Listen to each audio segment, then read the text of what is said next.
I don't think you understand. I told you guys already. I told you that this is how it works.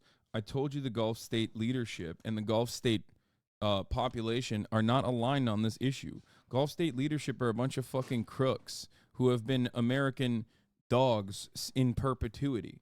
The last time that they had like a fucking legitimate backbone, okay, Gulf state leadership and the population is very different.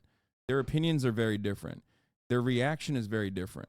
The population looks at this and goes, oh, I know exactly what the fuck is going on with the Palestinians.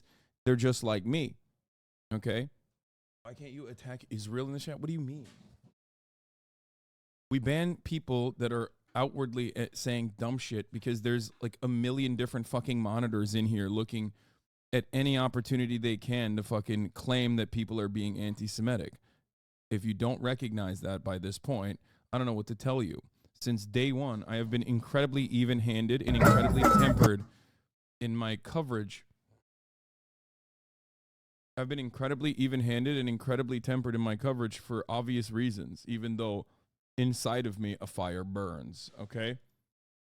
Like, how can you not be deeply frustrated? How can you not feel at your core that this is completely and utterly impermissible, and yet for some reason is totally justified and totally valid by our leadership, by our media? They're doing everything in their fucking power to basically allow the ethnic cleansing to continue until morale improves. Pretty much, the beatings will continue until morale improves is exactly the current Israeli position right now.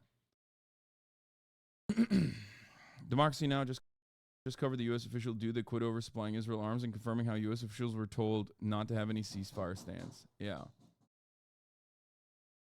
Have you talked about how the original Likud platform had from the river to the sea? Yes. I mean, I don't know if I've ever brought it up here, but yeah, of course. Yeah, Mehdi Hassan's G word we already watched. And given these bombs. So, yeah, we'll watch the Joyanne Reid MSNBC video on it in a second, but anyway, let's just get started. Unhinged Israeli Foreign Affairs Ministry video you have to watch. The expulsion of Jews from Arab and Muslim countries. Oh, this is my favorite. Dude, I've been watching. I like revisiting a lot of the stuff that I already know. I highly recommend you do it as well. Whether it be like an ebook or something, or whether it be like an audio book, or whether it be like actual old articles that you read before. Sometimes I watch YouTube videos on like that dive into certain parts of the history, or rather have a broader contextual analysis, a framework of like the peace deals. Like one of the ones that I watched recently, which I think is pretty instructive, because like it goes into the weeds of like every single aspect of the negotiations, is from a channel called Beast Process by, I believe he's Palestinian himself, living in diaspora potentially. I don't know. I might be making all that shit up, but I've been watching, like I watched his video, The Palestinian-Israeli Peace Process, How It Really Happened. He made this a year ago. It's a very long video. It's very good. It's a very good video. You could just like play it on the background if you want. You know, it's this guy, but I highly recommend it. But anyway, one of the things that I was reminded of, especially during Camp David 2, was the Ehud Barak camp dropping a fucking classic, certified Israeli classic banger of being like, oh, you want a right to return, except we can't really do that, obviously, because we have demographic concerns, to which Arafat, of course, responded. At that point, he's like perfectly, completely neutered, utterly neutered. He's like willing to do whatever the fuck the Israeli government will even claim that they care about, like just specifically so that they can get any fucking deal on the table whatsoever. And he immediately retorted with the retaliation was the classic, oh well, we can't actually do this anymore because think about all the think about all the Jews that were expelled from other Arab countries, as though this is simply the Palestinians' fault. Like, what an insane thing. It almost always feels like Arafat offered a deal that only allowed 150K people a year and respected Israel's demographic concerns. Yeah, I know.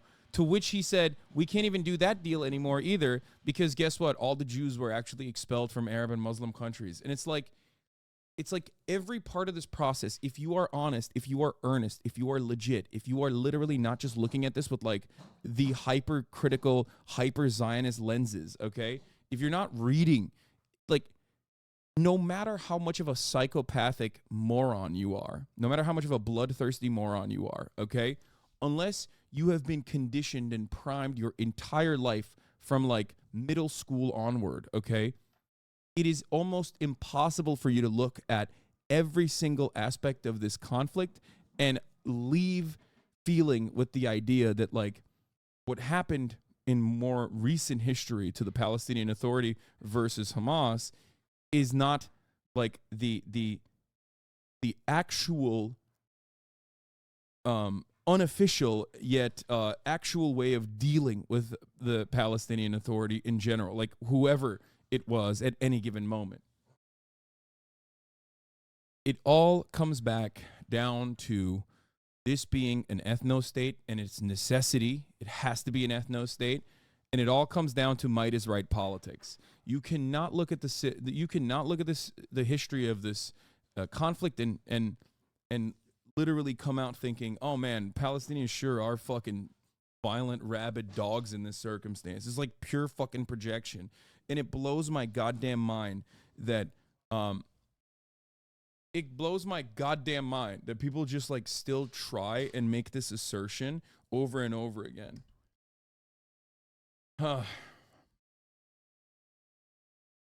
Please don't watch the propaganda. They have done 3 massacres today, even at Shifa Hospital. We are so tired of debating and debunking. We just want this to end. No, I know, my friend. I know. I'm with you.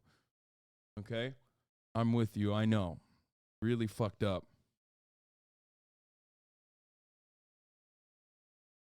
Thoughts on going to Disney right now? Is boycotting them doing anything when our government's paying the way already too? I don't know. I mean, I'll tell you this much. I love Sweetgreen. I eat at Sweetgreen. I used to eat at Sweetgreen every goddamn day, as you guys know. Then I saw the fucking CEO of Sweetgreen say some unhinged ass shit. And I'm not eating at Sweetgreen anymore. It's your own consideration. I don't give a fuck, okay? If a brand wants to go out of their fucking way to be like, no, I love this ethno state, I don't give a fuck. Fuck you. Okay? Like, that's my shit. That's how I have always operated, and that's how I will operate. Don't buy Sabra hummus. Well, don't fucking buy Sabra hummus anyway. Like, that shit, that's dog shit. Sabra hummus has always been fucking dog. It's the easiest thing to fucking boycott, okay? Fuck out of here. You eat at Chick-fil-A all the time? I mean, wait, what? Yeah, of course. I do. Why? Is the Chick-fil-A fucking psychopathic Christians also come out and we're like, we love Israel and they should keep doing their ethnic cleansing? Because if that's the case, I don't give a fuck about how homophobic they are. But if they're also fucking on top of that going ethnic cleansing is good, then yeah, no, that's a different problem. Anyway. It's funny as fuck to see neoliberals unironically saying base Saudis in response to KSA announcing their plans to continue the normalization of relations, because neoliberals do not have any fucking coherent ideology. It's just like repeating whatever the fuck they read on MSNBC so they can sound smart, okay? And ultimately, for a lot of people, that's it. That's all you need. All you need is the comfort that like you're actually right. You're right. You know, these are hard decisions that we had to make. Sorry.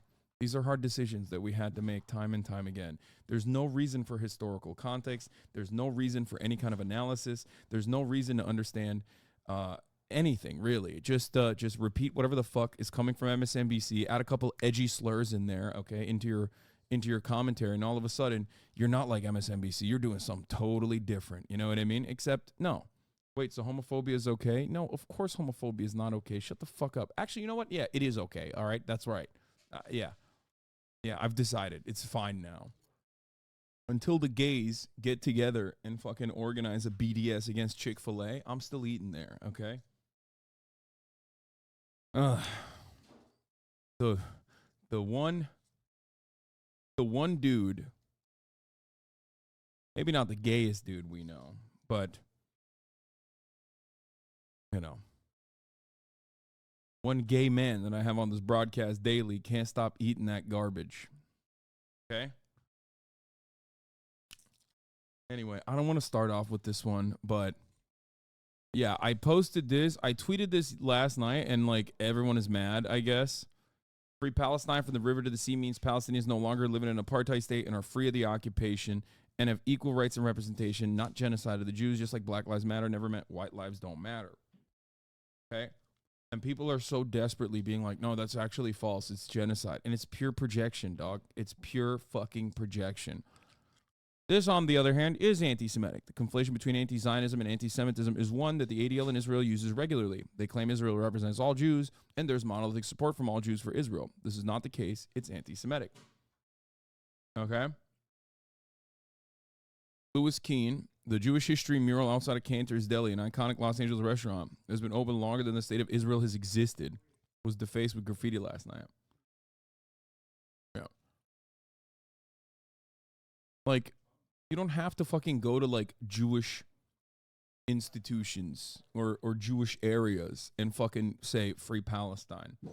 And then I followed it up with saying, I've also heard the Confederate flag represents Southern pride and cultural heritage. This is my favorite type of fucking idiot because like this type of idiot inherently doesn't fucking understand that like he is on the reactionary side. Okay?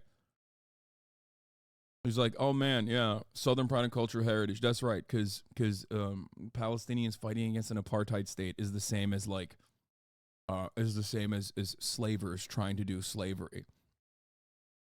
Anyway, if you were to graffiti a random wall with ISIS, fuck ISIS or whatever, or ISIS sucks, that'd be entirely different than tagging an Islamic cultural center or a mosque or a halal restaurant. The latter is an Islamophobic hate crime. That's it. Like, this is the type of shit that happens as a consequence of, one, anti-Semitism running wild, and two, anti-Semitism increasing in times due to Israel constantly saying, we're doing all of this for Jews, by the way. We're doing this for Jews. All Jews love this. They love it. They love the ethnic cleansing that we're engaging against like a population that, 2 billion people on the planet identify with and see as like a group of individuals that are understandably like a group of individuals that are being ethnically cleansed from their fucking ancestral homes, and it's just like, it's great. It's great to just personally unironically make Jewish people unsafe by making this conflation. Okay? My girlfriend and I got to go to a screening of this. She was a Zionist Jew up until a few years ago, and this was such an eye-opener for her childhood. Oh, Israelism? Some American Jews who... I've seen this. We've only seen the... I've only seen the official trailer. I've never actually watched the whole thing. Did you want Hezbollah to join the war? What? What is from the river to the sea chant from Arabic? Look. This guy. Just curious, Andy. What is the from the river to the sea chant from Arabic? Doesn't it have a caveat? Yeah, dude. The Arabic version of from the river to the sea says like, we want to kill all the Jews. They see it secretly in Arabic, and that's the caveat, right? Is that I've seen this counter. I've seen this counter from people being like, hey, so how does it come across in Arabic? Doesn't it mean like we need to make Palestine specifically for Arabs and kill all the Jews? Isn't that what that means? Nice, man. Thank you for the good counter. Totally. Okay, got it. So walk me through this really quickly. Okay, walk me through this in your mind. Do you think like people in America, like what do you think that the American Jews, American Christians, American Muslims, like people in the Western world that are, we're on Hasbara's Z team now. I know it's such a fucking stupid, like such an idiotic thing. I'll have you know, sir, C actually, C in Arabic means final solution for Jews, actually. Yeah, contrary to what you think. Anyway, did you want the Hezbollah to join the war? And then he follows it up with, did you want the Hezbollah to join the war? Sorry if you've already given your position. I just tuned in. First of all, it's not a war. It's an ethnic cleansing campaign. Secondly, I want the ethnic cleansing campaign to stop. That's what I want. Okay? It's talking points I've heard. I'm not on any side. Interesting that, like, you're revealing your own personal position here, antisocial butterfly, with your sock account that you're in here with. Man, said sorry. I wasn't able to clip you if you said so earlier. Yeah. I know you say apartheid is bad, but when you translate that into Arabic, it scares me. Explain that. Yeah. You want all Jews dead. That's what you want. Yeah, totally. That's definitely, you got me on that, dude. Secretly. That's why I've been fucking fighting against anti-Semites for the past 10 fucking years, while many of you fucking dipshits in here who aren't Jewish, who are just literally were like 4chan Nazis last year, are coming in here to be like, you just want all the Jews dead. Ooh. Like, I'm glad you went through your own personal online trolling experience, and you were able to like find a new medium for all of your fucking personal anxiety. Okay? Fucking idiot. Similar insane logic when libs get weird about Arabs saying Allahu Akbar. Like, bro, that's a very normal thing. You're the one making it weird. Liberals get weird about Allahu Akbar. Liberals get weird about jihad. Liberals get weird about, or not weird. It's not weird. It's racist. Okay? That's what it is. It's just racist. Like, that's the problem. Martyr.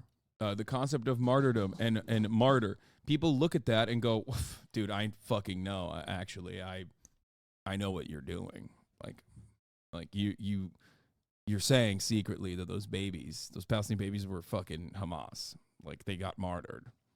When you say glory to our martyrs, you mean, like, you know, they were doing jihad. Yeah. International Jihad Day. I have a cousin. His name is Jihad. He lives in Canada. Yeah, watch out. Yeah. This is my favorite thing that this is my favorite part of the Hasbara ops, okay? Which is wake up. Ton hell. The West is next, which is pretty cool. I mean, this would be pretty fire. Could you imagine if we had a robust metro system like this? Like, Hamas came in and built tunnels under Manhattan, and then we finally had like a decent ass fucking railway. I mean, that'd be sick. I would be totally on board with that. Okay. Inshallah, brothers. Inshallah. Okay. One day. Inshallah. One day. Public transit. And then we can have Hezbollah come in and fucking lay down optic fiber, dude. I am down. Hassan Nasrallah, what are you doing? Instead of fucking talking a big game about how, you know, your thoughts and prayers over the Palestinian people, how about you come to Los Angeles right now and build some fucking fiber optic? Go wild with it. I know you motherfuckers have fiber optic cables down there. Okay, I know. I've heard it. I know. Get over here right now. Get over here right now. Do a little bit of jihad here, okay? The struggle of my jihad every day is against fucking my ISPs, okay? You hear about who the daddy of that psycho settler lady is? No. That's Rabbi Shmuley's daughter. Oh my God. This makes so much more fucking sense now. Holy shit. Okay, for those of you who don't understand, remember that lady with like the fucking Brooklyn accent who was like, "Oh, I'm so excited. I'm watching like bombs fall on Gaza, and every 10 minutes a baby is dying down there, and it's fucking awesome." Who then like got really mad at fucking what's his face? Drake. Yeah, we'll talk about that. Of course, dude. Of course she's fucking, oh my God. Of course she's like Rabbi Shmuley's daughter. Holy moly. Here. This is the lady. Drake was completely silent for weeks about Dude, this is awesome. They keep it up. Keep this up. Honestly, every time well, Israel is killing 10 children. Israel's killing a child every 10 minutes. Okay? And simultaneously, all of the pro-Israel sentiment is literally like yelling at Gigi Hadid for being Palestinian publicly, or yelling at Bella Hadid, or yelling at fucking Drake for saying we need to have a ceasefire. Like, just the gall, the audacity, the arrogance. It's like, what are you doing? I mean, please keep doing it. Please keep doing it. Go ahead. Keep popping off. Most people are going to look at this and go, you are insane. You're an insane person. About the massacre of his fellow Jewish brothers and sisters in Israel. But this week he called for a ceasefire. Drake, you have no guts. You have no identity. You don't know who you are. You've spent your whole entire life, like most people in the world. He's a part of the Ummah, my friend, okay? Mashallah, my brother Drake, he has come out. Aubrey has found the light of Allah, okay? It's very obvious to me. This is what happens when you live in Toronto and you rip so much like Arab and Muslim culture in general and like incorporate it into your brand. You know, all of a sudden, before you know it, you are also Allah's bravest soldier. You are also a part of the Ummah. You are also doing jihad, okay? You don't get it. You don't understand it. This is what happens. Abood Graham. I cannot believe that the Israel ethnic cleansing campaign has like made Twitter fucking turn around and defend Drake, dude. Proving to everyone and to yourself that you're special. But this week you proved that you're ordinary. You don't know who you are. Big whoop. You can make some good music. When it comes to the things that matter, you have no identity. You will do anything to be famous, to have friends in Hollywood, to make money, to be successful. You couldn't say anything about Israel until it was officially cool to say something about Israel. The ceasefire. There will be no ceasefire until Hamas is destroyed, until our hostages are back. You are a coward. You are such a disappointment. Wow. Not a word about your fellow Jewish brothers and sisters in Israel who were massacred. I was there. I saw it after it happened. Brother Drake is doing gambling sponsorships. Okay, to be fair, I mean, you know, Muslims do gamble a lot. It's just, they even drink alcohol. It's just, as long as he doesn't eat pork, he's good. He is halal. As long as he stands with Palestinians, he's halal. As long as he doesn't eat pork, he's halal. But not just that. After being completely silent, like the coward you are, you sign a letter with Gigi and Bella Hadid. Wow. Public enemy number one. Enemies of Israel. Bro, Israel's greatest enemies, Palestinian children, okay, inside of incubators, Gigi and Bella Hadid. That's crazy. That's crazy. Thank you for openly stating this. Felix brought this up yesterday at the thing that we were at, where he was like, on the one hand, you're doing the classic stuff where you're like, October 7th is devastating. It's vile. It's inhumane. It's barbaric. And then you're turning around and like weaponizing that against like campus leftists, which is something that, the Israeli foreign ministry has engaged in for years and years. And then the next day you're going, wow, Voldemort thinks Hamas is evil. And you betray your cause. Like, you betray the seriousness of your cause when you do that. Like, if you don't have consistent fucking messaging on the matter, you can't on the one hand be like, this is the worst thing that has happened to us since the Holocaust, and also Voldemort thinks it's bad. You know what I mean? It doesn't make any sense. Like, even if you're like a serious person, who's like, oh my God, this is so devastating, you can't fucking turn around and read the Israel account being like, war crimes are necessary. Like, you can't see like the Israel account treating the situation like a fucking Tumblr girl who's doing like standpoint theory to defend ethnic cleansing. Okay? Whose father compared Israel to Nazi Germany today on Instagram. Wasn't Felix reacting to genocide and saying, wow, no man, not fucking XQC. dummies. Felix Biederman. When I talk about politics and I bring up Felix, it's my friend Felix Biederman, not the fucking Goblino, okay? The fuck? The fuck is XQC? What do you say? You are a disappointment. Yeah. Anyway. Sorry, I didn't mean to alienate my last juicer. Yeah, Drake is Jewish, by the way. Aubrey Graham. But as of today, he is a part of the global Muslim community.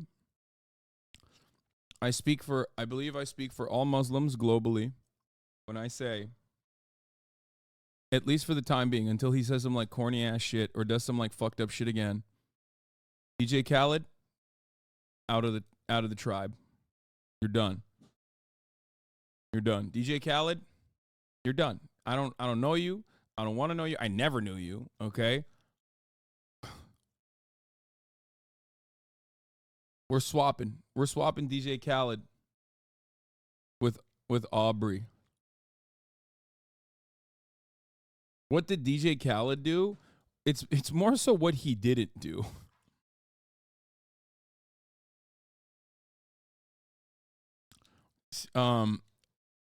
Israel's ambassador to Ireland should be expelled until a ceasefire between Israel and Hamas is imposed. Oh, fucking awesome. Dude, this is huge. And this should happen more frequently. 100%. And I'm once again, the Irish are a part of the Irish have consistently been incredible on the subject historically for obvious reasons. They too were subjected to colonial violence from the British. So they fucking understand it. Anyway. Yeah, I mean, dude, this is how unserious this shit is. Look at this. Mind you, Bella Hadid's family was forcibly kicked out of the Palestinian home by Israeli settlers in 1948. Are Bella Hadid, her criminal father, Angelina Jolie, or that elderly guy from Pink Floyd really the people you should be relying on for opinions on the Middle East, says Hen Mazik. No, we should rely on whoever this fucking guy is instead. You know. Please stop the ethnic cleansing.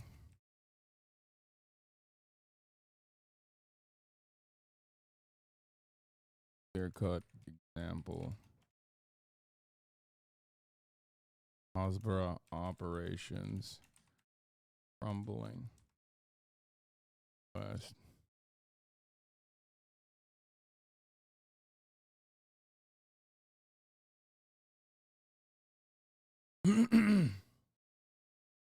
Some old guy from one of the most successful Western music groups in the last century, dumb fuck who paid Elon money asking for a free service. Yeah. Roger Waters is who he's talking about, by the way, which is if you're even like a little bit familiar with the Palestinian plight, you know for a fact there is not a globally there is one guy that all Zionists hate. Okay? And that is Roger fucking Waters. Okay? Oh my God. In England, I mean, this happened like a couple months back where they literally were, there was a thing where like in England, they routinely try to cancel Roger Waters for his opinion on Palestine, like all the time. And they tried to shut down one of his shows because of his depiction of fascism in Pink Floyd The Wall. And they tried to call him a Nazi for it, which is like the entire point of that art is anti-Nazi.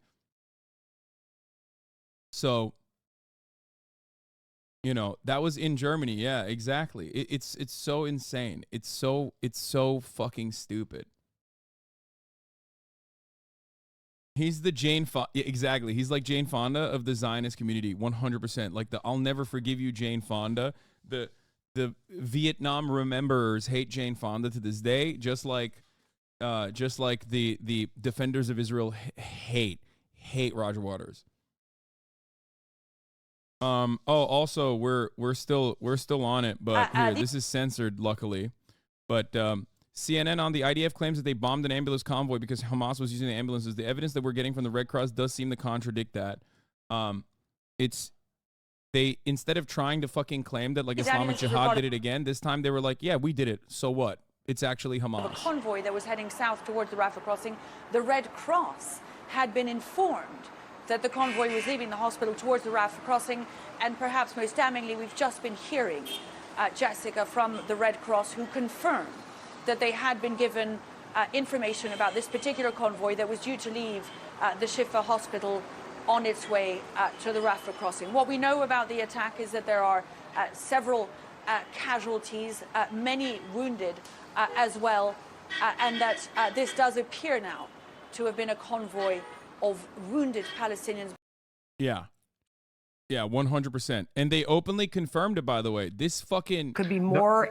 This fucking fat-faced monster is back at it again. They have openly confirmed it this time. So what's up? What's going to happen? Oh, well, it was Hamas. Because guess what? They did it in broad daylight. They did it not in the darkness. They did it without any kind of internet cover. They didn't shut the comms off because they're increasing the stress. Why are they doing this? Are they doing this because there is a legitimate intelligence coming in that says this is Hamas? Of course not. The reason why they're doing it is because they can't do a ground operation without taking a shit ton of casualties, okay? They keep getting murked, and they're afraid of that, so every time they get murked, they want to fucking punish more. Who are they going to punish? They can't fucking punish. I love fat shaming Zionists. It's not even fat shaming. I'm saying he's a fat head. Like, he's not fat. I'm saying like he has a giant Sebastian Gorka ass head. Like, looks like fucking Frankenstein's monster, dude. Jesus Christ, this fucking guy.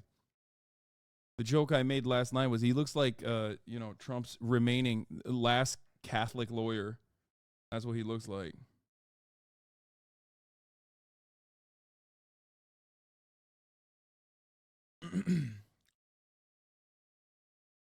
Shut your big old head up, dude. Shut that big ass head up. Being taken to the Rafah crossing that was hit as part of that IDF strike, now claimed by the IDF again, with the idea that this was part of their operation. Like, dude, I know the posturing from, these liberals always is like, oh, we have to do everything in our power to try to look at the situation with the lens of like Israel's in the right and the Arab dogs are in the wrong. But like, there's only so much atrocity coverage that you can dedicate before you go, okay, well, this is a little fucked up, I think, right? Like, maybe we shouldn't do this, because no Western country, because the West sees itself as like this beacon of prosperity, okay? The West sees itself as like the arbiters of liberal democracy and the rule-based international order. Okay? So it's insane to have, and it's not real. Obviously, it's not real. And like, America gets to do this. Obviously, America gets to do this. It's the one country that is perfectly allowed to do this, and America's allies get to do this as well, as long as it's not like super consistent and it's not like an ongoing thing. If you keep ethnically cleansing over the course of an entire 3-week process and you get to the 4th week, after a certain point, attitudes are going to shift. Attitudes are going to be entirely against you. Israel, once again, is suffering from its own success and its own endless thirst of like ethnically cleansing and ethnically displacing Palestinians from that area. That is the major problem here for Israel. If they just like do some bombing campaigns, kill a bunch of children, and then fucking back away from it when America says, stop it right now, then it still wouldn't be fine, but at the very least, they could continue their apartheid regime. But now there is this bloodthirst. There is this bloodlust that I am seeing. I'm seeing in anecdotal references that I look at from some of the Israeli accounts I see, some of the like liberal Zionists that I listen to, that normally spend a lot of their time talking about like how bad the settlements make Israel look, but now are just straight up like, no, we have to kill Hamas like once and for all. And it's not something that you can it's not really something that you can keep doing and have the Western world go, yeah, no, that's fine. Eventually people are going to start pulling their support. You're seeing like, you know, veteran congressmen be like, this is unacceptable. Even with the Jabalia camp, veteran Congress people came out and were like, this is not acceptable. This is a war crime. You can't do this. Like, I was in Afghanistan, I was in Iraq. When there were civilians in the area, we just came up with a new fucking plan. You can't just like blast through civilians 100 at a time. And it's virtually impossible for Israel to keep continuing doing this and like have the entire Western world and the entire Western leadership champion it over and over again. Okay? Yeah, CNN reporting that Biden is warning Israel that the Gaza carnage, it doesn't have long before support erodes, which is fucked up. It should have eroded from day one. Everyone knew what the fuck was going to happen. I'm an idiot, and I knew what the fuck was going to happen. I could have told you what was going to happen. Everyone knew that this was going to happen. And the goal was, like Anthony Blinken tweeted on October 8th, to immediately call for a ceasefire. He tweeted that and deleted it immediately because he's a bitch. He's bitch made. Apparently, Israel right this moment bombed a UNRWA school. Jesus Christ. To take on Hamas. The evidence that we're getting from those sources, not just inside the Al-Shifa hospital, but again, from the Red Cross, does seem to contradict that. These ambulances were part of a convoy that was heading south towards the Rafah crossing. Yeah. Support is eroding, and it should fucking erode, dude. Could be more ambulances carrying Hamas terrorists? Almost. The difference being not plan, but execution. This is a practice. This is an established practice. And for those of the viewers who have been around and saw the war in 2014, we showed video footage of it back then, of Hamas operatives, armed operatives getting into ambulances, going from one place to another, using them as their taxis on the battlefield. What we're seeing now is exactly that. We know, and we have shared with different intel organizations, and we will expose to the world. Do not stop protesting. No matter what the fuck happens, keep emailing your congresspersons, keep sending, keep phone banking. It's just like, it's working. The pressure is working. It's not just the pressure though. It's not just the pressure. It also is like how brutal and ruthless Israel is, because they think that they can just like get away with this. To those that are intellectually honest enough to listen, that Hamas uses ambulances as their ways of getting around the battlefield without being exposed to threat. We will show pictures of it and maybe even video. And the bottom line here, that this is a common denominator. Hamas abuses everything, the civilians, everything that is supposed to be protected, schools, UN facilities, mosques and hospitals. The Shifa hospital is basically a big military compound controlled by Hamas. And that is what it should be condemned unequivocally from the UN offices in New York. Yeah, that should be condemned unequivocally, not blowing up a fucking fleet of ambulances, dude, on like right next to the fucking hospital. No. Dropping the pics in 2025, just wait. No, they're gonna fucking drop some like fake ass bullshit, okay? That they snapped, that is like granular from 2014, and be like, look, see, we told you. And I'm gonna fucking lose my mind when every dick rider of Israel unironically uses that as proof that this is unequivocally Hamas ambulances, and that's why it's totally valid to blow them up. I'm gonna fucking die when I see that. My head is going to explode. Okay? They're gonna do like a fucking shitty ass Photoshop. Here's the paramedic who miraculously survived the ambulance convoy massacre just hours ago is now sharing his harrowing testimony about the bombing of this ambulance. Like, there are, you know, Al Shifa Hospital has a shit ton of international doctors in it, right? Like, the idea that, like, this is a Hamas headquarters, this is a Hamas base, is ridiculous to begin with, okay?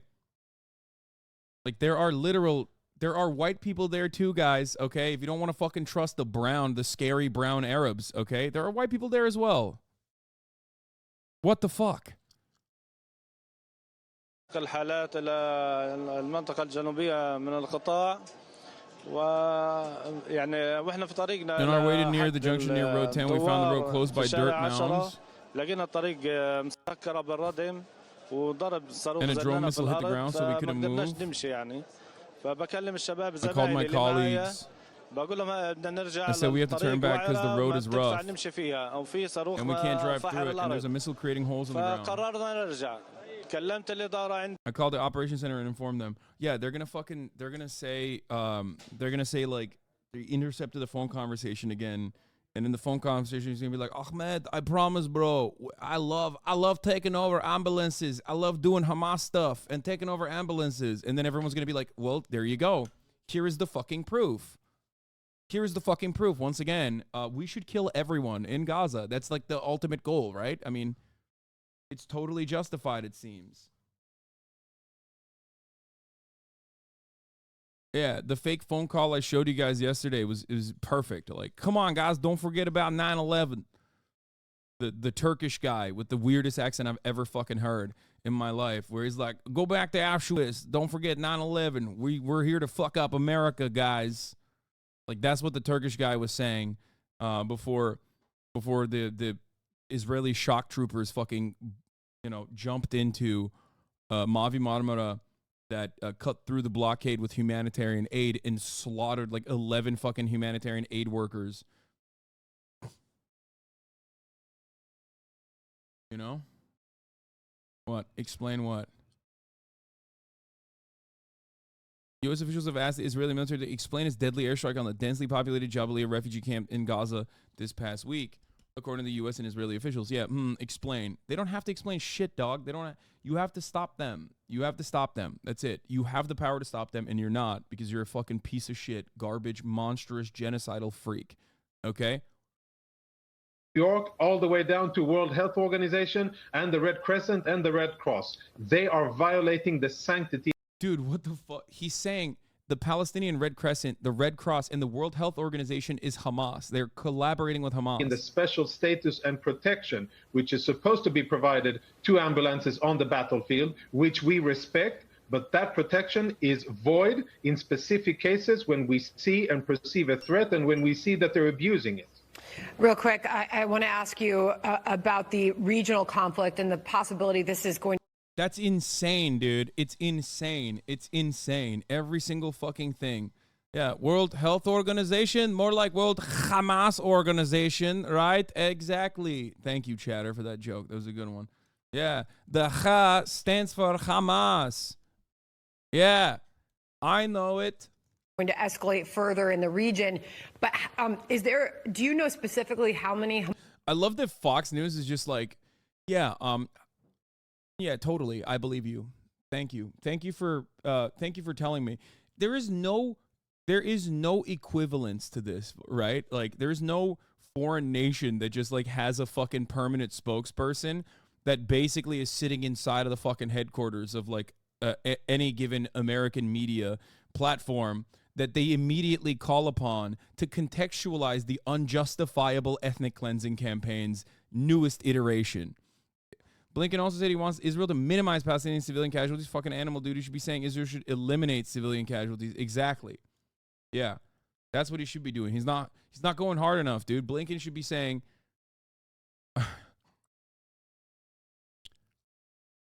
Israel should eliminate all the civilian casualties. All of them. As in eliminate all the civilians. Blinken being a fully he's not giving a full-throated support to Israel's ethnic cleansing campaign. Yeah. Sorry, misunderstood what you were trying to say. You said reduce or eliminate civilian casualties in general. I heard eliminate the civilians. Instructions unclear. The bombing campaign continues. This is minimizing. Hamas terrorists, how many operatives were killed in that particular strike, Colonel? There were a few in the car. We're working on names, affiliation, and what they were doing and what they were busy fighting. But it is clear to us that they were certain terrorists, 100% sure that they were terrorists and they were combatants on the battlefield, which our troops saw getting in to that ambulance and then speeding, and they... Bro, I don't know if this motherfucker is aware, but like when you blow up an ambulance next to the hospital, it's not just like the supposed enemy combatants that you're killing. You know what I mean? There was children there. You know what I mean? I saw the videos. Like, motherfucker said they were speeding. Perceived a threat. They understood that there was a threat, and therefore that ambulance was targeted. Colonel, it's absolutely insane to think that if Israel acted like the U.S. did in Iraq and Afghanistan in terms of not killing civilians, it would be an improvement, but it honestly would be. I mean, yes, Israel has... first of all, America killed 1 million Iraqis, right? So think about how fucking devastating what Israel is doing is from that framework, because there are numbers for this. Operation Iraqi Freedom, hilarious. That bombing campaign, when it first started, killed less civilians in the same time frame, in the same 24 days than Israel's bombing campaign in Gaza. Exactly. If you watch the videos, even if a few Hamas members were in the ambulance, which we have no proof of right now, you can see dozens of civilians dead and injured on the ground nearby. A violation of IHL and a clear war crime. Exactly. Exactly. It is fucking ridiculous. I hate that they always try to use this thing where it's like, well, certainly this ambulance now is an enemy, is being used by enemies. Okay? Is being used by enemies, so we have to kill them. We have to kill everyone around them. Like, no, you can't. You can't do that.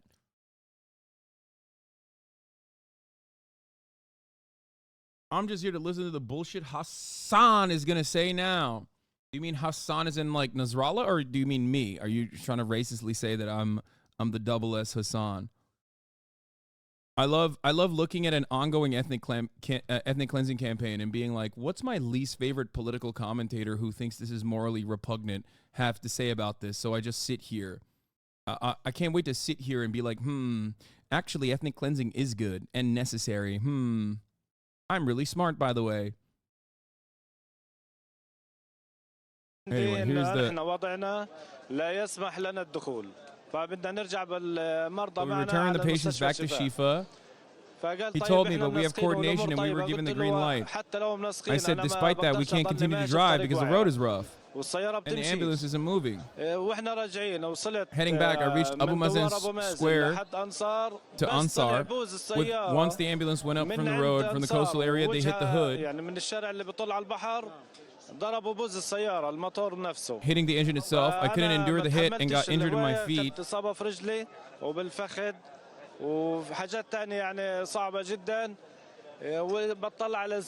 fellow paramedic. He was looking as asleep with blood running from his head. I jumped out from the vehicle and thought he was killed. I told another ambulance nearby, take me with you back. They took me inside. Yeah, he survived the fucking bombing campaign.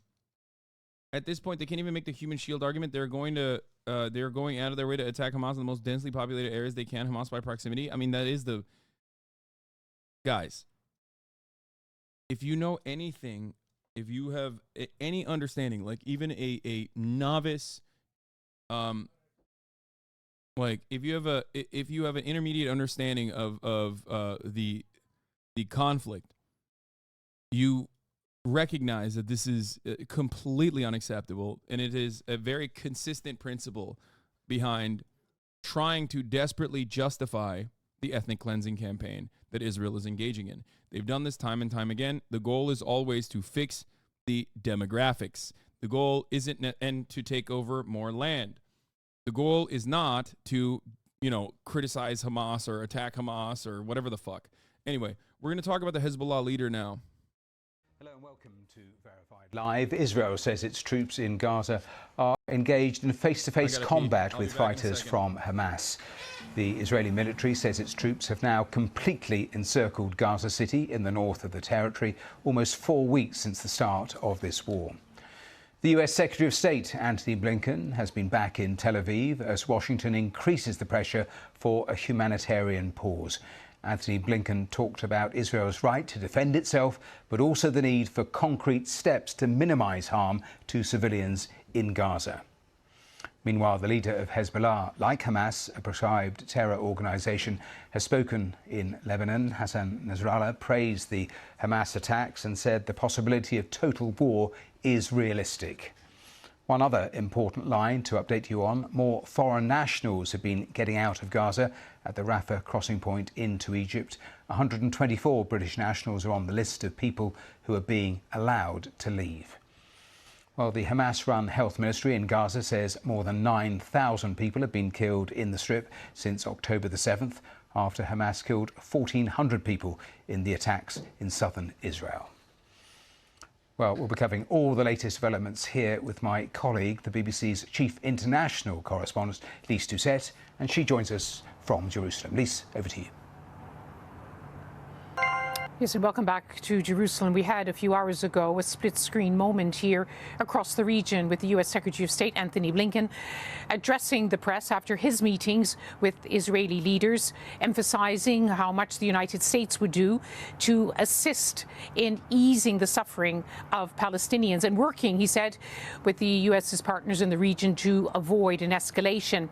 At the same time, the Lebanese leader, Hassan Nasrallah, making his first public speech since the war began after October the 7th, blaming the United States for what he said the crimes of the Gaza war, and as we've just heard, warning of the possibility of an all-out war. No, I'm not going to listen to the entire speech because the speech is long as fuck and he just repeats himself over and over again. So, no, I'm not going to listen to the entire thing. Well, let's look at those two top stories, starting with Antony Blinken. He spoke to the press after he met the Israeli President Isaac Herzog. He reaffirmed his solidarity with Israel, but he also mentioned his hopes for what is being described as a pause, a humanitarian pause in the fighting. That was an important area of discussion today with Israeli leaders. How, when, and where these can be implemented, what work needs to happen, and what understanding. You're a fucking dog. Fuck you. Okay? These are bloodthirsty, genocidal pig dog freaks. Okay? Every single one of them. They love wearing these Westerners. They love wearing their little fucking suits and their tie and acting so fucking proper. But the reality on the ground is that they are engaging. They are engaging in an ethnic cleansing campaign, okay?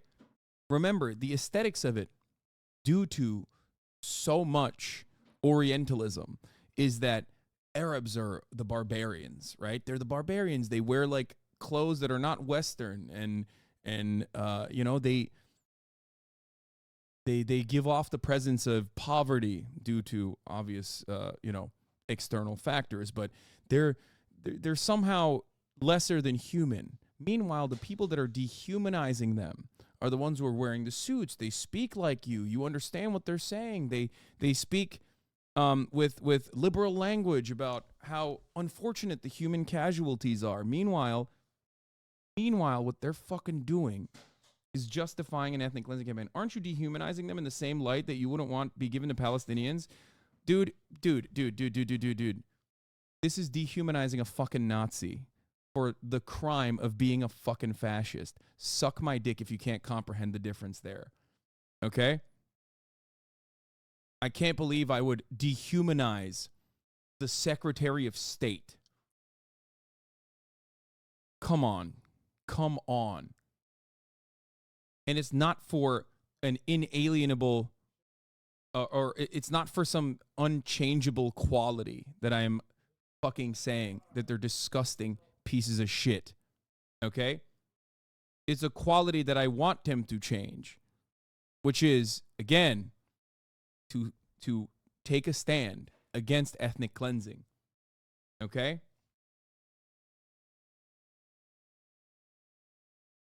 Don't come in here and be like, Anthony Blinken is a, small bean neurodivergent minor, you know?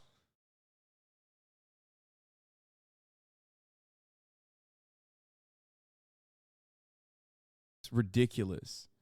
It's ridiculous, dude. Not inalienable, immutable, yes. Immutable characteristic. Political stances are not an immutable characteristic. I said inalienable. The correct term is immutable. This is an important thread regarding Israel's targeting procedures and its views of acceptable civilian casualty thresholds. In recent days, I have seen many asking, how does Israel justify killing so many civilians to kill one man? I want to explain the concept of non-civilian cutoff values, essentially the number of civilians a military deems acceptable collateral damage when striking. Let me start with caveats. NCVs is an American term. There isn't any public evidence that Israelis use the exact same system. Well, they might have like a similar foundation, but their numbers are way fucking out of control. I would say that I guess like the last time America behaved like this was like in Vietnam. The Dahia Protocol dictates that the civilian toll has to be very, very high. The concept is that every single person technically is valued as an enemy combatant when you are going to war with a militant group. It does not matter. Yes, there is an economics of genocide. Yes, there is. For example, as we have discussed on this broadcast before, the Dahia principle implies that, and it's something that America has used in the Korean War. It's something that America has used in Vietnam. Okay? It implies that the territory that you're taking over when you're fighting against an insurgency is going to now officially be considered full of enemy combatants.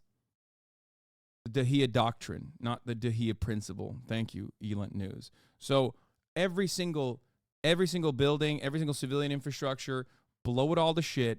The goal is to demoralize and break the backs of your enemy. Everyone is an enemy combatant at that point. It doesn't matter. It doesn't matter what their own political aspirations are. It doesn't matter if they've literally fought against the militancy in the past. They are all now an enemy combatant. Now, in previous wars, I guess, before World War II, we did not have stringent protocols on who is an acceptable target and who's not. And these sieges would be relatively brutal.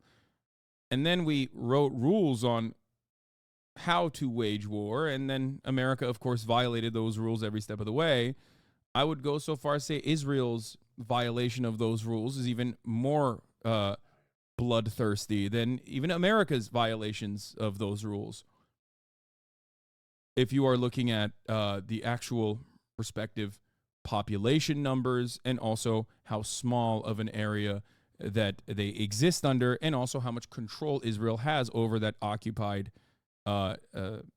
group of people.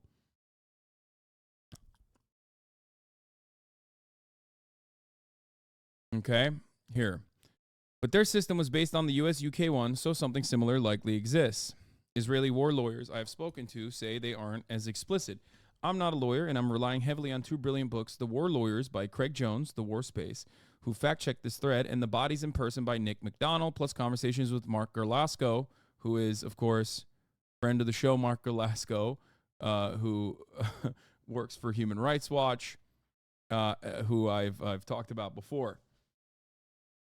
Shouts out to Mark's daughter. If you're in here, I'm sorry that I said your dad was a war criminal or blowing up a building where he thought Chemical Ali was in there and getting excited and then resigning the next day to go work at the Human Rights Watch. Chemical Ali was not there. 17 other people were. Anyway. But he's a missile specialist. Every journalist I've talked to has said only great things about Mark. They've said he knows his shit. Okay? Journalists that I trust say Mark, he's on the money with his missile knowledge. Maybe not the best at targeting, but he's on the money with his missile knowledge. And he works at the Human Rights Watch. Anyway, that's irrelevant. He's missile man. Final caveat I'm explaining is, not justifying. I'm not saying whether any particular strike is legal or proportionate, but explaining how military lawyers, JAGs in the U.S. system, like Ron DeSantis, decide if a strike that will kill civilians is within the realms of international law. Targeting law is based on 4 key principles: necessity, distinction, proportionality, and humanity. If, as in the case of Jabalia, a military knows a strike on a military objective will kill civilians, then the crucial legal term is proportionality. Geneva Conventions, more like the Geneva Suggestions, and specifically Article 51.5b of Additional Protocol 1 says a strike is indiscriminate or disproportionate if the impact on civilians is excessive in retaliation or in relation to the concrete and direct military advantage anticipated. Okay?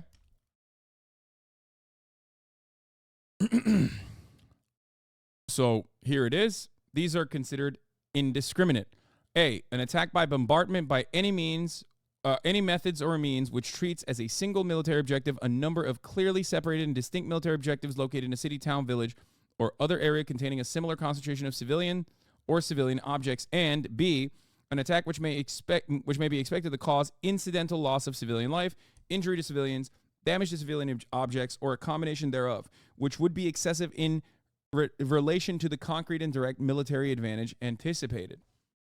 So, given the population density of Gaza, almost every single target that you strike in Gaza, even if it's valid, is most likely going to fall under this category. Okay? Because of the siege that you are engaging in on an urban population full of civilians, full of children, right, that you've basically trapped. This is the reason why you mustn't deal with Hamas in the way that you have tried to deal with Hamas in the past and failed to deal with Hamas in the past, right?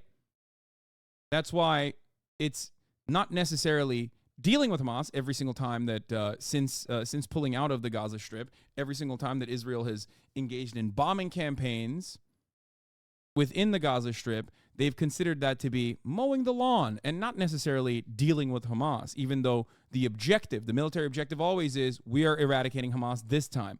We are eradicating Hamas this time, when that is not the case, right? This is an inherently open question, though. The excessiveness, I mean. Excessive to who?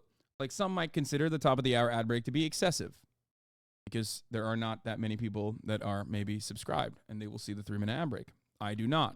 You will be seeing the 3-minute ad break now. Sorry. Okay, I'm going to continue. How does the "there are tunnels everywhere" defense hold up in this context? Arguably a single military target spread throughout a large area. There are tunnels everywhere. That is true. There are tunnels. There is a tunnel system underneath the entirety of the city, pretty much. Under Jabalia, I'm certain that there are tunnels, of course. They have 400 kilometers of tunnels underneath Gaza. Okay, that we know of. The problem is the targets above the tunnels are civilian. So you can't blow up a civilian target and claim that you're actually trying to get underneath the civilian target to get into the tunnel. This is excessive. This is completely and utterly objectionable. It is completely ridiculous. How do you weigh the life of civilians, including in many cases young children, against the military gain of killing a particular individual or hitting a particular site? In the early 2000s, as America fought wars in Iraq and Afghanistan and drone campaigns in Pakistan, Yemen, and elsewhere, this question grew. To quantify this, lawyers under the President Obama invented the concept of NCVs through previous presidents. Though previous presidents had comparable mechanisms, NCVs were not legal. They are a policy interpretation of international law, the idea being it would impose restrictions on civilian harm.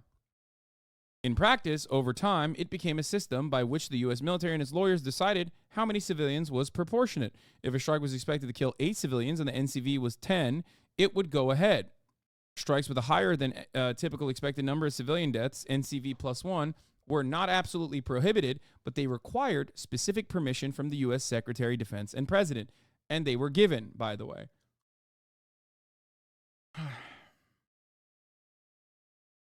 It's like how the hospital graphs, the target, are spread around so they can justify hitting anything. Exactly.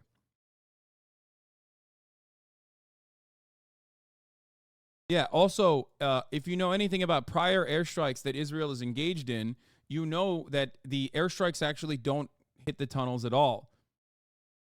Tunnels are oftentimes 10 meters underground. So no matter how hard you fucking bomb the residential properties that civilians live inside of on top of it, you're not blowing the fucking tunnels up. Okay? You're not. So all you're doing is just blowing up the fucking buildings and punishing everyone in Gaza collectively for Hamas tunnels. That's the goal. That is the actual goal, by the way. Anyone who tells you that that is not the goal is wrong. Okay? These are concrete tunnels built 10 meters underground.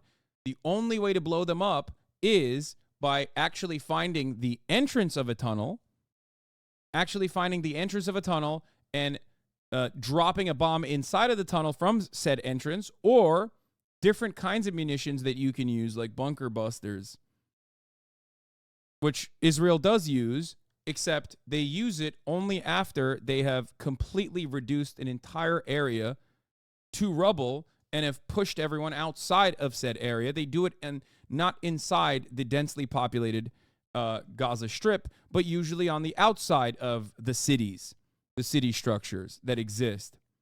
Okay?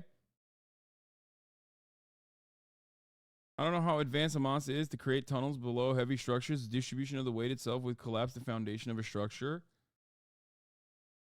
Except for that one time they went to Iran has been living in my head. What do you mean?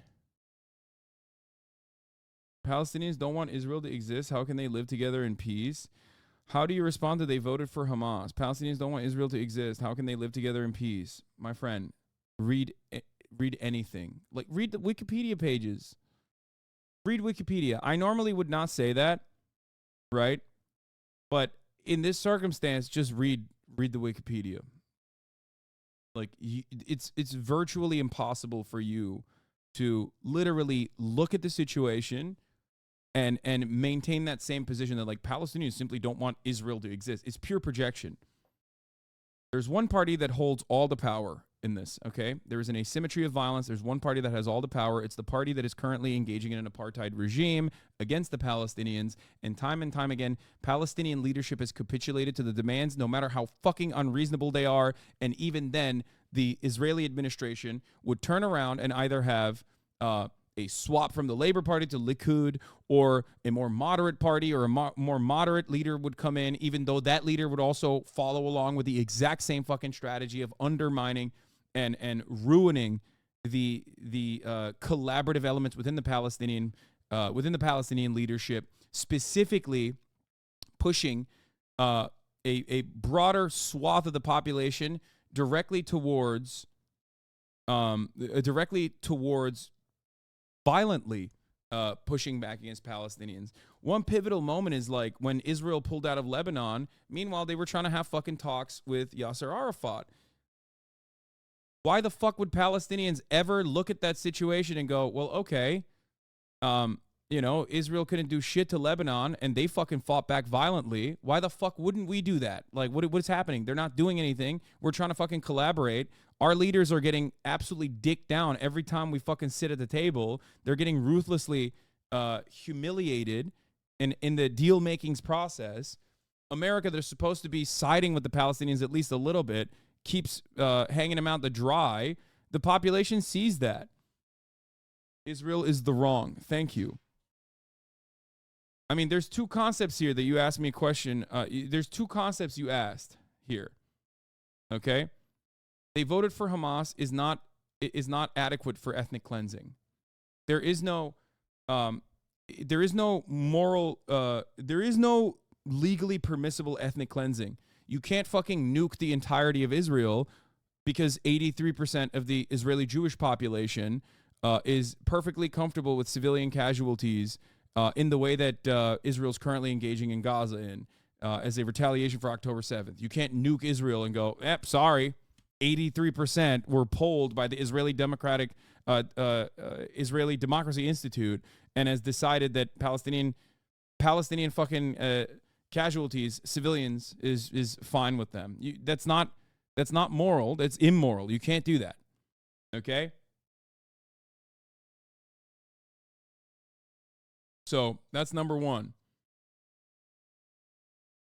Number two is Hamas's popularity has only grown throughout time as a consequence of Israel's actions, and even then, it's not like it's not a broadly popular movement.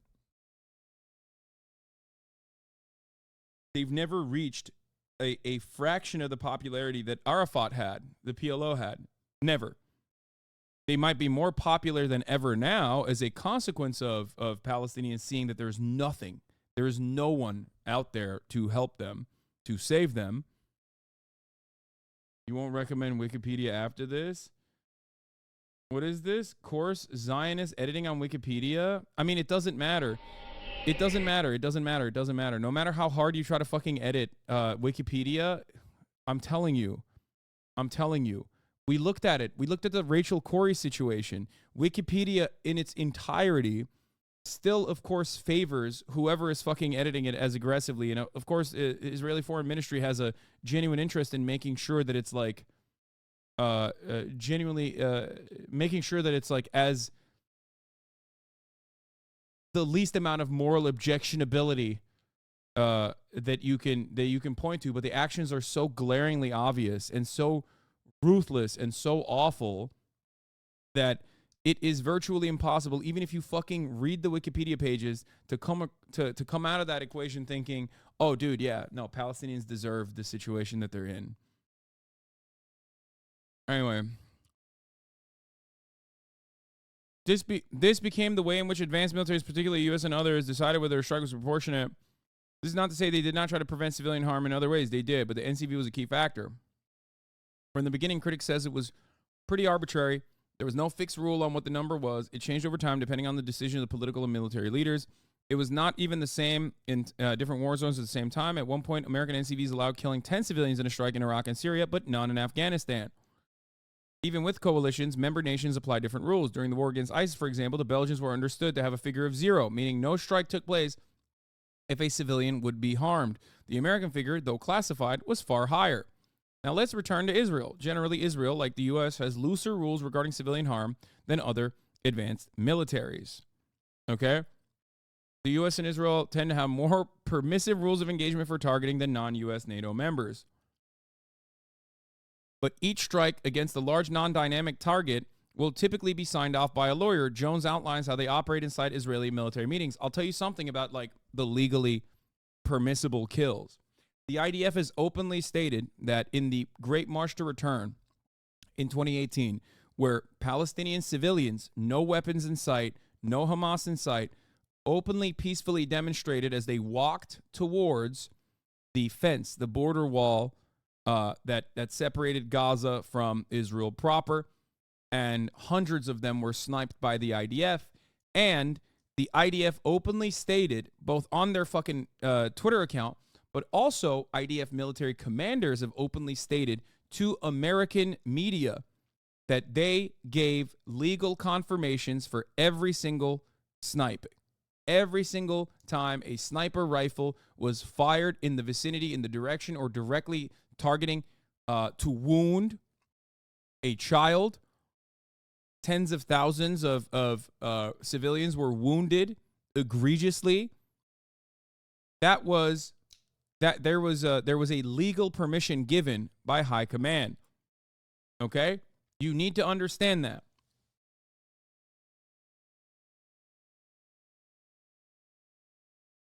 Every single one, 42 knees in one day. Israeli snipers open up about shooting Gaza protesters. Over 200 Palestinians were killed and nearly 800 were injured during the almost 2 years of weekly protests of the Israeli-Gaza border. The Israeli army snipers tell their stories. There's also the shooting cry principle that I don't want to even get into right now, but 8,000, not 800, sorry, 8,000 were wounded.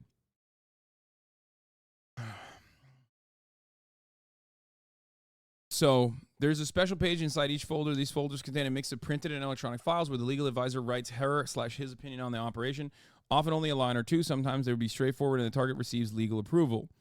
Other times, the lawyer will set conditions, and only when these conditions are met will an operation be considered legal. In Jabalia, a reasonable pre-strike assessment would have expected dozens, probably hundreds of civilians to be killed in a series of strikes on a heavily populated refugee camp. So far, we at Air Wars have tracked almost 100 civilians killed, with full research published next week. Israel justified the strike as necessary to kill a senior Hamas operative and other militants. This is a tragedy of war. We have been saying for days, move south, and the civilians that are not involved in Hamas move south. That is to imply that the civilians that stayed behind, because they do not want to be pushed out of their homes and never to be able to return, which, by the way, if you're Palestinian, that is your life. That's your entire life. That's why you're a permanent refugee status. Then you're declared Hamas. You're also Hamas. Something to consider. This suggests that Israel sees its decision to tell 1 million Palestinians to flee to the south of the Strip has some bearing on the civilian status of those who remain. Most international human rights lawyers will totally reject this. Most humans, okay, that aren't fucking animals, that aren't bloodthirsty monsters, would look to that and go, that's insane, okay? So if the lawyer giving approval to insane Zionists, all bets are off? No, they are. That's not a thing. There's no lawyer that says, hey, you can't do that. Said Lol Hassan seething. Brother, I need you to understand something. If you look to the situation where ethnic cleansing is occurring and you say, wow, that's really insane, that's really fucking unacceptable, okay? That is the expectation. That's the expectation I have of you as a fucking human being. You turn around and go, oh my God, you're seething because 10,000 people have been ruthlessly slaughtered over the course of the past fucking 3 weeks. Like, oh my God, you're so seething. Yeah, I am seething. I'm seething over a genocide. I'm seething over ethnic cleansing. Okay? Like, how are you not? Why are you not angry? That's the question I have to ask. Why are you not angry? I do not think that you will ever be happy if you look at the situation and go, lol, so mad. You look at this completely unjustifiable situation and go, oh my God, you're so mad. It's awesome. It's awesome how mad you are about ethnic cleansing. Because if you're not mad about it, that means you're not you don't have a heart. You don't have a soul. You are probably going to be pathetically upset for the rest of your life until one day you decide to just, maybe have a permanent peace. It'll come. Even came for Adolf Hitler. Maybe, given how similar your perspective is on wanton punishment against the collective, against the population, seems to me like you can go out the way he did.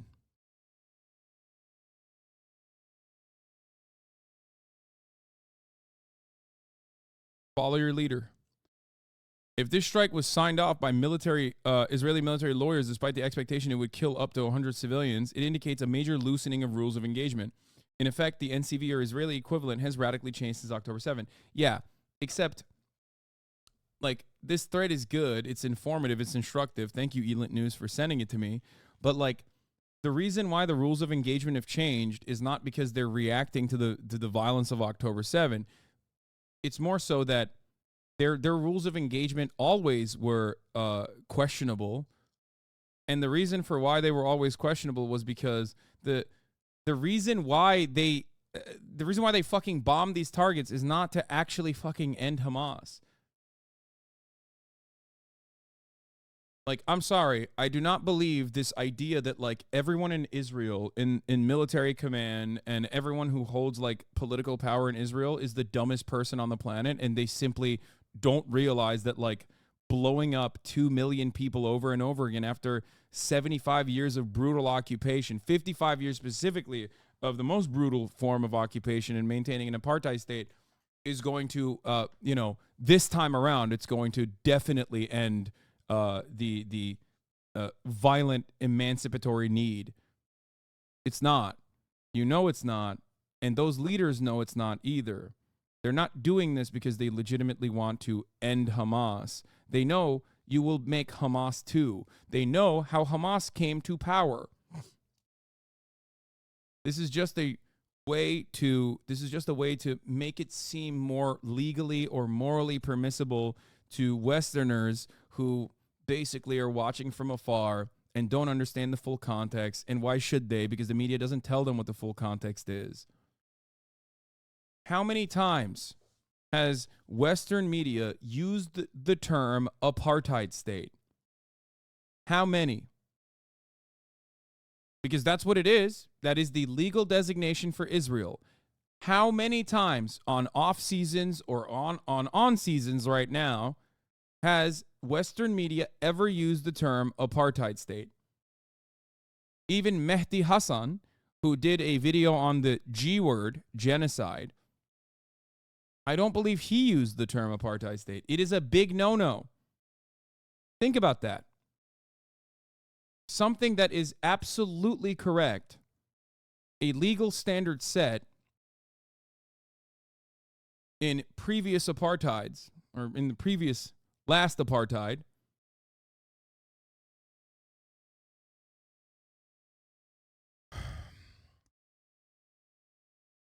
is completely acceptable to say Israel is, because it is an apartheid state. And the media refuses to mention it like that.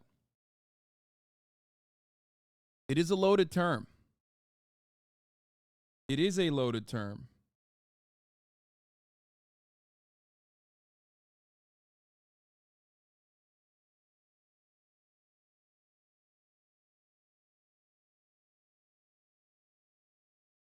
I do not consider anyone who refuses to recognize that reality to be a serious actor in this process.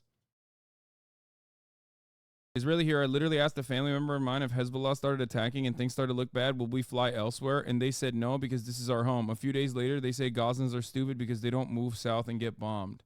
Yeah, I mean, because they don't see Gazans as humans. And why should they? It's so much, there's been so much propaganda their entire fucking lives.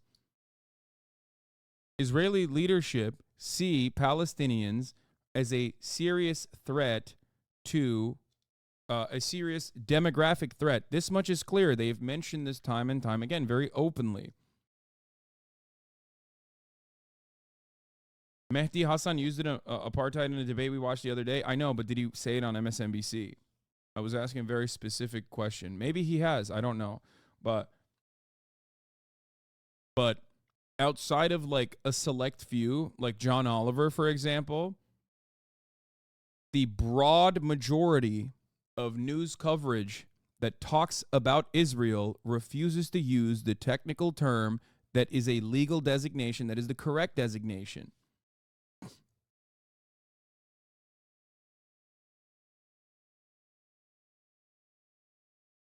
Like, John Oliver's reach is marginal. It's fractional. It's nothing. It's like saying, I say apartheid. So, therefore, people in American media are saying it. Okay? I'm nothing in the grand scheme of things. There is so much media coverage that is afforded to this, and of course there should be. And yet, for some weird reason, that media coverage doesn't feature a key detail here.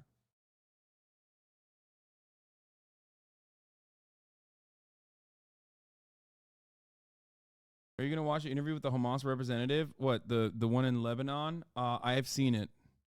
Yeah, where he's like, we're going to do October 7 a million times, which is so funny that people are just saying like, well, look, see? That's why we have to do a genocide, because he's saying that he wants to do a genocide.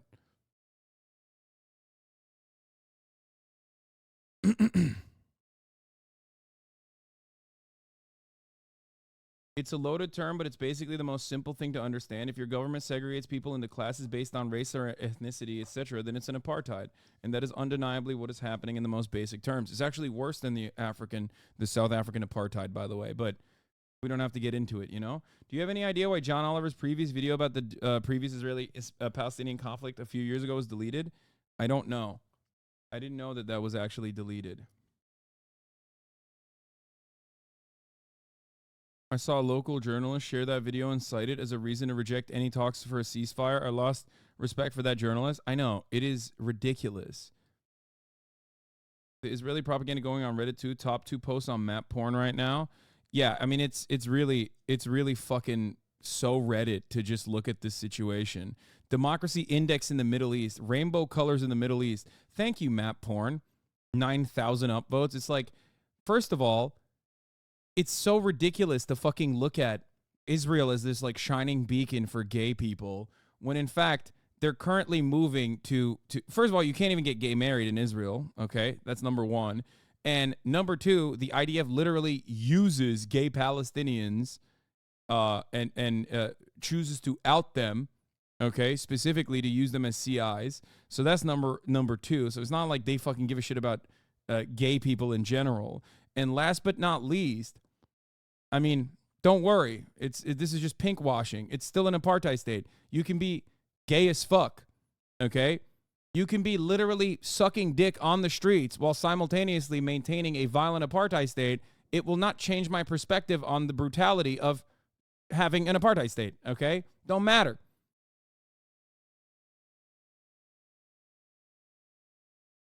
And the same goes for supposedly democracy. The notion that Israel has a democracy is silly. It is a ethno-state. It is a Jewish ethno-state. By design, you cannot be democratic. Y'all are so fucking mad about Reddit. I mean, it is definitely one of the places where there's so much propaganda online. Like Twitter goes in either direction, but holy fuck, dude. Reddit is like completely lost. There is no way to counter the propaganda going on there. And it happens to be the most like annoying fucking people. All right, let's watch this. Standings must be reached. By the way, at 3 p.m., I will have Noah Colwyn on, and we're going to go through Ben Shapiro's ahistorical video that has like 4 million views about here's the actual truth about the Israeli-Palestinian conflict, the comprehensive history. We recognize this would take time to prepare and coordinate as well with international partners. A number of legitimate questions were raised in our discussions today, including how to use any period of pause to maximize the flow of humanitarian assistance, how to connect a pause to the release of hostages, how to ensure that... Man, this is so anti-Semitic.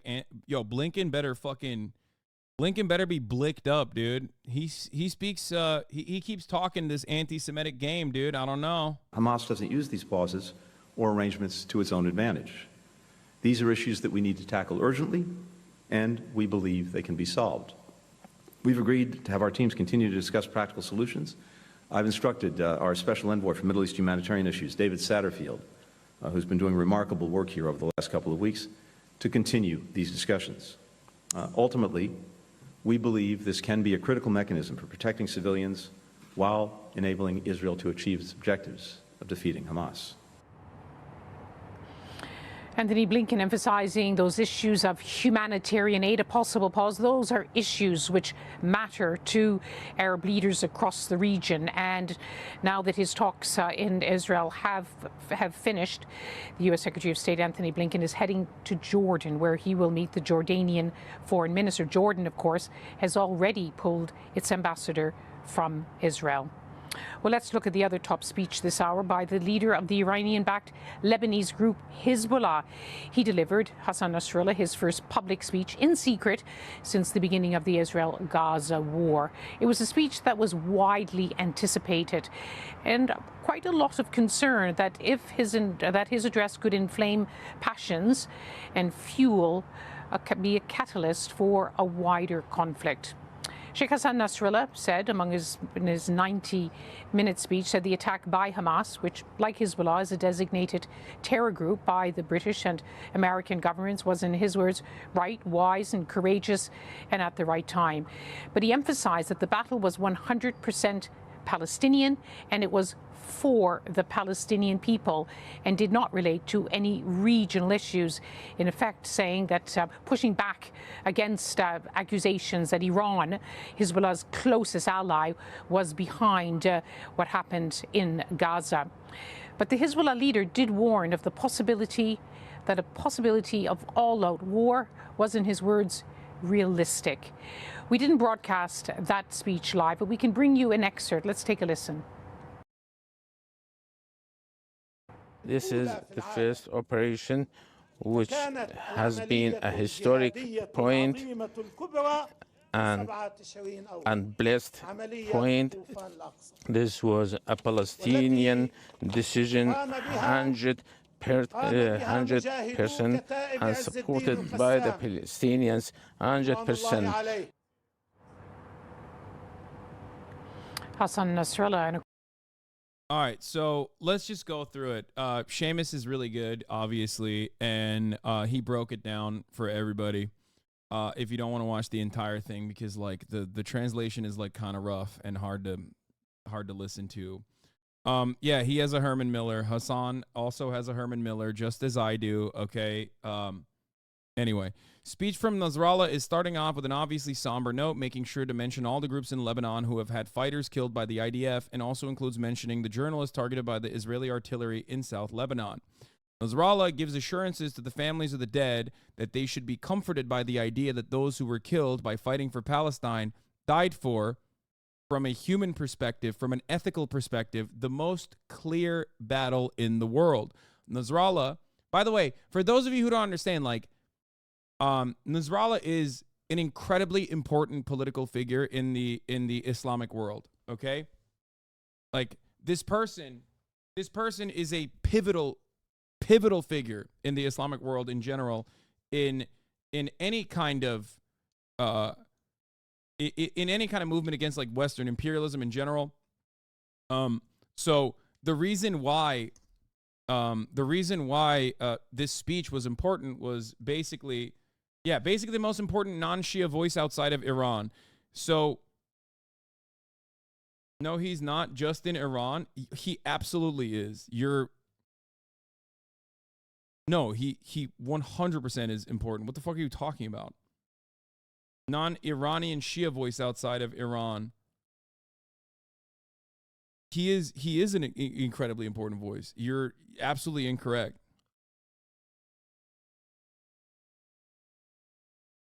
I watched the Al Jazeera live translation as well, but it's just like too long. I don't want to go through it. Yes, he is Shia. Sorry. I was reading Delayed Autistic Gubby. He corrected himself. So Nasrallah gives assurances to the families of the dead that they should be comforted by the idea that those who were killed by fighting for Palestine died for, from a human perspective, from an ethical perspective, the most clear battle in the world. Okay? Nasrallah moves to criticize this extremist, stupid, idiotic government in Israel with this stupid minister responsible for abuses against Palestinian prisoners, undoubtedly referring to Itamar Ben-Gvir. I think it is obvious that even if you're not watching it, but Nasrallah has been turned up to 10 from almost the second minute on. Nasrallah shoots down any suggestions that the Hamas attack on October 7th was planned alongside, saying that it was a 100% Palestinian decision, and that, moreover, they hid the plans from any other party within Gaza and the larger axis of resistance, which includes Hezbollah. So this is consistent with both what the IDF has said. It is consistent with both the American State Department's messaging. It's also consistent with what Iran has said as well. So there is, at this point, no reason not to believe it. At first, I was skeptical because I thought there's no fucking way that such a broad military operation, such a broad militant operation would be done without without Iranians knowing about it. And I thought even that America saying that Iran was not involved, okay, in this operation, Iran was not involved. This does not mean that Iran isn't giving them weapons and training, by the way. Of course they are. Of course they are. Make no mistake. Iran absolutely is training militants inside of Palestine, inside of Gaza. They 100% are doing that. Okay? They are definitely doing that. But this operation in and of itself was not conducted with the Iranian go-ahead. Okay? That's an important distinction to make here. So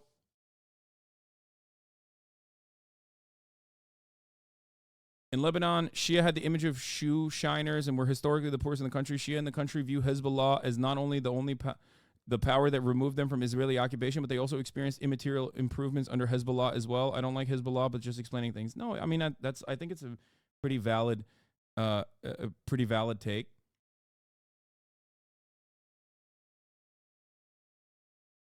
Hezbollah has always had, while Hezbollah is treated or is perceived in the West as like I am technically Sunni. I'm Sunni Muslim. I'm not Shia, okay? My name is Hassan. I'm Turkish. I'm a Sunni Muslim. I'm from a Sunni Muslim family. I am not Shia, okay? This doesn't have any bearing on my analysis of the situation in any capacity whatsoever because I'm not even like a practicing religious Muslim, okay?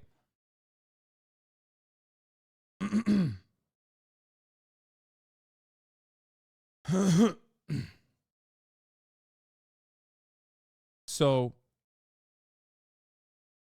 yeah, a lot of Shias are also named Hassan, including Mehdi Hassan. Mehdi Hassan's name is not Hassan. His last name is Hassan. My first name is Hassan. But anyway, it doesn't matter. There are Shias who are named Hassan as well. The reason why I brought it up, oh my God, why is everybody trying to pick apart every single thing I'm saying? The reason why I brought up my name is so that you understand that yes, it is a Muslim name. Hassan is a Muslim name, but I myself am not religious, okay? That wasn't to say that I'm not Shia. Okay.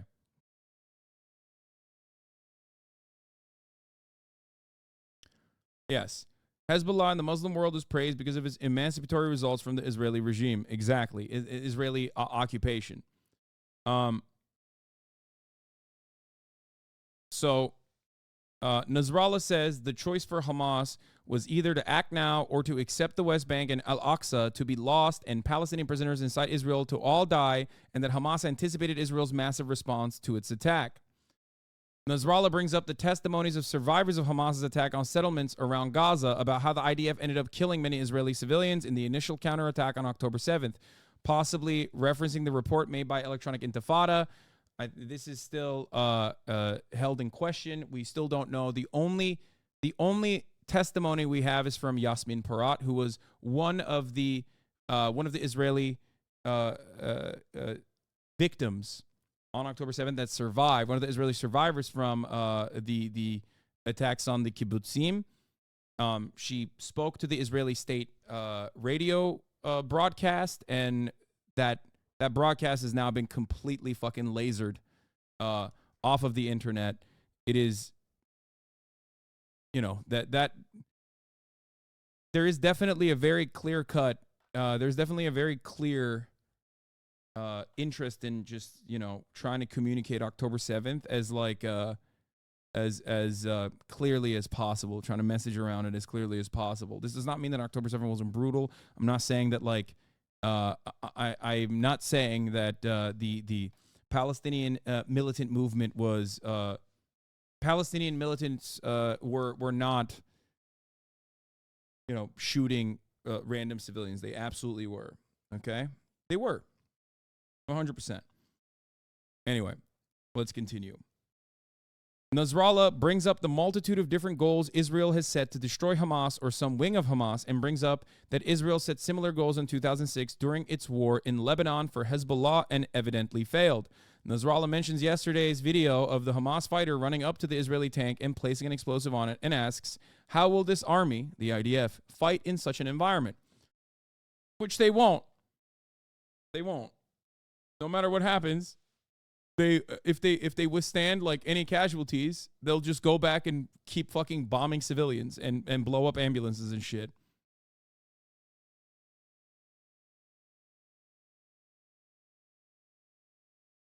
If Palestine were currently in the process of process of genociding the entirety of Israel, I'm fairly sure Hassan would speak out about it.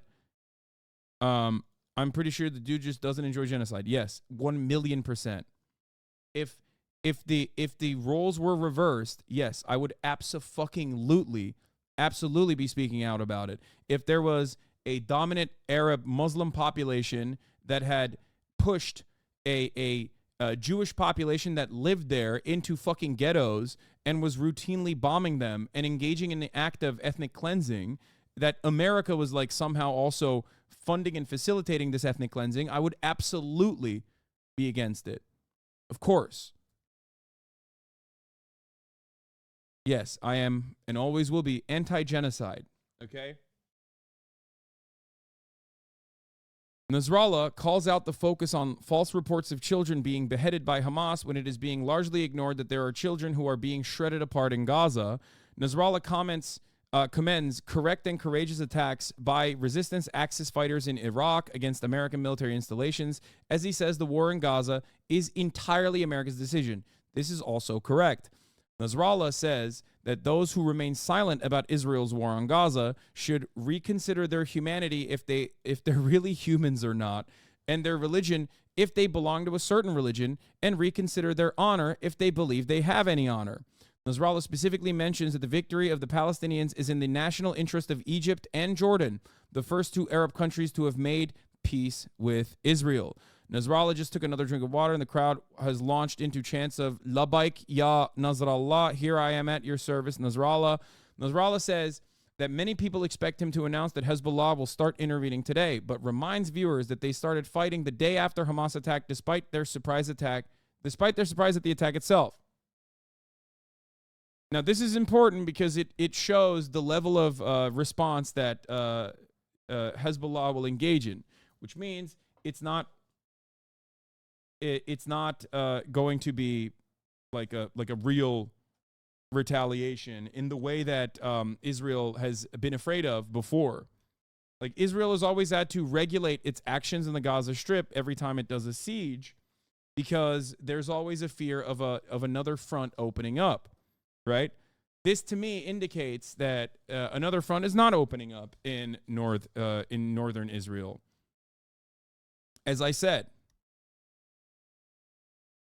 I told you before the speech that he would probably set red lines on what he finds to be completely unacceptable, the boundaries of what kind of set boundaries for like the brutality that Israel is engaging in, and then and basically not commit to a full-scale invasion. Okay? This is the reason why the, I think, Iranian foreign minister said that even before the speech, the Iranian foreign minister had said that, yes, there are Hezbollah militants that have immediately started intervening and immediately started firing on Israeli territory. However, these are militant factions that are operating outside of our control. Of course, they're going to do that. We think it's great. They should do it. Like, basically, they were saying this is totally morally permissible, except it's not being directed by us. This is what the official Iranian position was, which is also important to consider here. The speech is now pivoting to making the current border clashes with Israel take on more importance, saying that they are unprecedented since 2006 and they will not be limited to this scale. Hezbollah says if it were satisfied to just claim solidarity and hold regular protests, Israel would have sent its entire army into Gaza. But because of Hezbollah's involvement, half of the IDF soldiers are on the Lebanese border. He says this is approximate, not exact. So he's taking credit for at least splitting some of the IDF. I don't know how truthful that is, by the way. I'm sure that there is definitely, I know that there's mobilization in that area as well. Specifically, I know that they've also evacuated some of the villages, for example. But,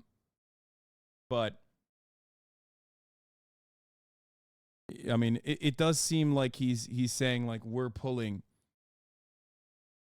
He did not say half, but a third.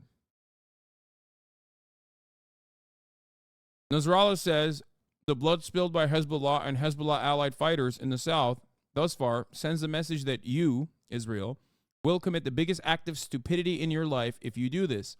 Invade Lebanon.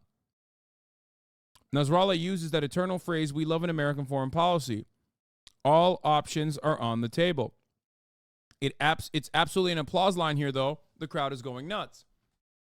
Because the expectation from the entire world that is watching this, that is not aligned with the Israeli ethnic cleansing campaign, is that the Axis powers, like the Iranian coalition, is supposed to intervene to put a stop to it, or at least intervene enough that that the Israeli forces are withered, and they are focusing on two different fronts now with a serious enemy that they have lost to in the past. صدق ووضوح وغموض بناء أيضا. Nasrallah now hitting out against the threat of American intervention, saying that U.S. Navy ships in the Mediterranean don't scare us and never did, and asked the U.S. to not forget its humiliating withdrawal from Afghanistan, as well as its defeats in Iraq and in Lebanon itself. Nasrallah says that America can end Israel's aggression on Gaza because it is their aggression. He says that Israel's aggression is America's aggression, which he's right. The onus to stop a possible regional war is entirely on America, and that American interests, naval ships, and soldiers will pay the price if they expand their role. This part is very, very important. He's literally saying, he's not just like saying, listen, Israel, we're going to fucking invade. He's saying we are going to attack American soldiers. Like, we will open up and turn this into a, not just a regional war, but a global one. Nasrallah addresses Gaza and the West Bank and tells them that just as Iranian leader Khamenei told them in 2006 that Hezbollah will come out victorious against Israel, he's telling them the only outcome of this current war is certain victory against Israel. And the hotly awaited Nasrallah speech is over. No overt declaration of war, as I think many people anticipated. I did not. But certainly raises the stakes of the current border clashes on the Israeli border, and I think makes Hezbollah's current calculus with Gaza clearer. So, I think this was expected, given the actions taken so far from Iranian-backed forces. The fact that it's like mostly just Yemen engaging in bombings on Israel, and at least some militancy against like American positions and Israeli positions in Syria, but overall. Why do people say Hezbollah won against the IDF in 2006 when they neither won or lost? I mean, think about it. Why do people say that about Vietnam? Why do people say that about Vietnam? Would you say that about Vietnam? Would you say that about Afghanistan?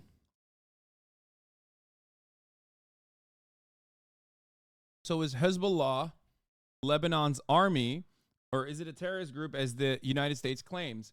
Hezbollah isn't just an army, is not just a standing military, but it also, on top of that, has like local governance duties as well.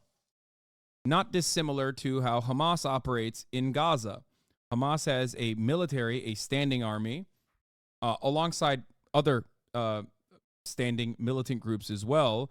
However, Hezbollah is not the Hezbollah is a militant group that also has a political party and has political aspirations and works in governance as well. So, for example, Hamas has the entirety of the political power of governance in Gaza, right? That wasn't the case for a very long time, but since the failed coup that America tried to do, shouts out to George W. Bush, Hamas has completely controlled Gaza ever since 2006, 2007. So what that means is there's also you can't just like be a fucking militant group. You have to also run hospitals, and you have to redirect funds, and you have to have schools. You have to have a working sewage system. Like, these are all the things that you have to do. And Hamas, of course, runs all of that as well. So there's a political faction there as well. This does not mean that they're monolithic. This does not mean that there aren't internal rifts, both in the foreign demonstrations, like both in the foreign policy makers and on the Hamas side. There's different factions within Hamas as well. And I would say that the internal governance inside of Gaza is not entirely removed from the paramilitary, or not entirely removed from, like, I guess if you want to call it the standing army, but certainly their interests are very different. So by saying they bested them in battle, they legitimize the ops and they manufacture consent for military spending and actions. Israeli here, I know the most important thing for Israel is to stop bombing fucking civilians if they want to stop Palestinian extremism, among many other problems. But regardless, is there a way for Israel to give Gazans money and resources without it being snugged by Hamas, maybe through UN organizations? And yes, obviously this would never happen, just a hypothetical question. Well, my point is this. It depends on what you mean by Hamas getting the resources, right? Like, Israel will say the fuel is going to Hamas. Now, if you're talking about the fuel going to the hospitals run by the Gazan Health Ministry, then yes, technically the fuel is going to Hamas, because Hamas as a political party is the Gazan Health Ministry. That there is truth to that, but those are fucking doctors. Those aren't the militants. It's not going to like rockets. You know what I mean?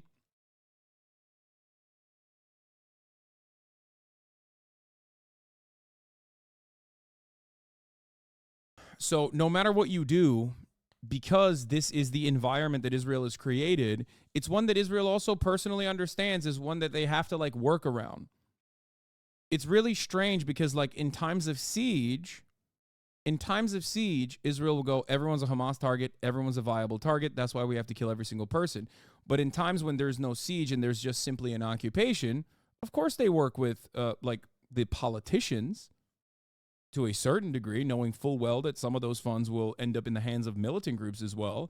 This still benefits the political calculus that Netanyahu is engaged in up until October 7th, when Israel paid a very vicious price for said political calculation.